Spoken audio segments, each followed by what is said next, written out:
So my health action project was centred around the health effects of dairy, with particular emphasis on soy milk versus cow's milk.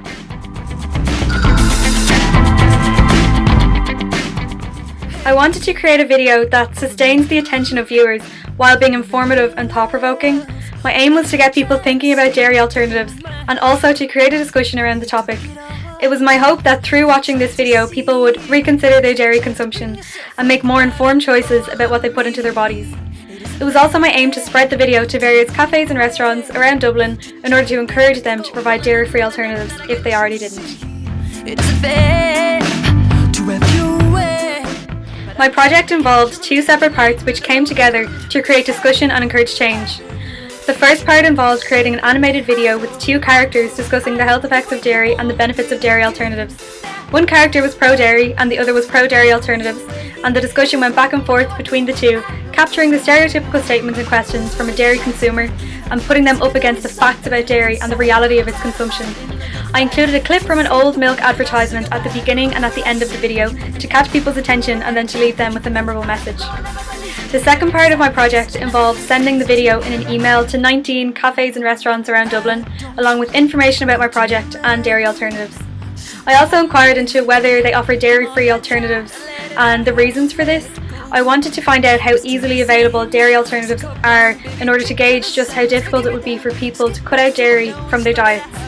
Out of the 19 places I contacted, only 7 replied, all of which offered soy milk as a dairy-free alternative, and only 1 charged extra for the soy milk. Through creating and sharing the video on various social networking sites, a few discussions ensued among peers who were interested in the topic. My aim to create discussion and to get people thinking about dairy was achieved, as within one of the discussions on Facebook, someone actually felt encouraged enough to try out a dairy-free diet. They had been thinking about it already, but the conversation that ensued after I posted the video could have given that person an extra push, so I consider that an added bonus to achieving my aim. Other viewers made comments where they agreed with the message in the video and how society is so consumed by traditional eating and drinking habits, which created further discussion as more viewers got involved. Sending out emails to cafes and restaurants also encouraged the owners to provide dairy-free meals if they didn't already, and to provide soy milk at no extra charge to the customer.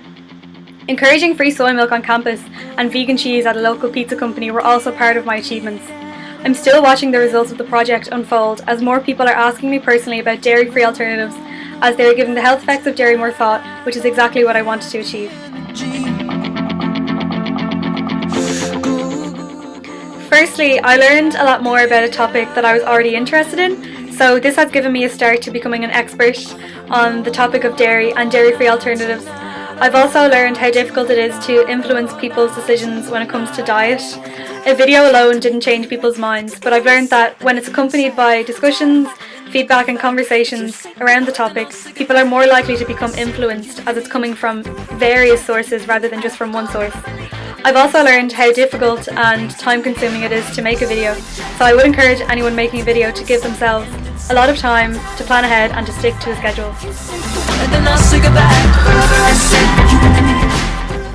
If I was to do it again, I would definitely make the video more complex, with more information included, as this might have created more discussion around the topic and encouraged more people to cut out dairy from their diets. I would also probably release the video a little earlier on in the year too, in order to obtain more feedback and more of an insight into opinions around the topic. I would also contact the cafes and restaurants before creating the video, because that way I could have put the information on availability of dairy-free alternatives in the video, and this would have shown viewers just how easy it is to cut dairy out of their diets. It's the hardest thing for me to do, and it's the most important part. Overall, I think this project was a great opportunity to learn a lot about a topic that I was already interested in. I think once you're genuinely interested in your topic, it becomes less like something that you have to do and more like something that you enjoy learning about. To observe even the smallest change from a small-scale project such as this one is extremely encouraging, and it has been really rewarding as well. I just know that you're gonna be okay anyway.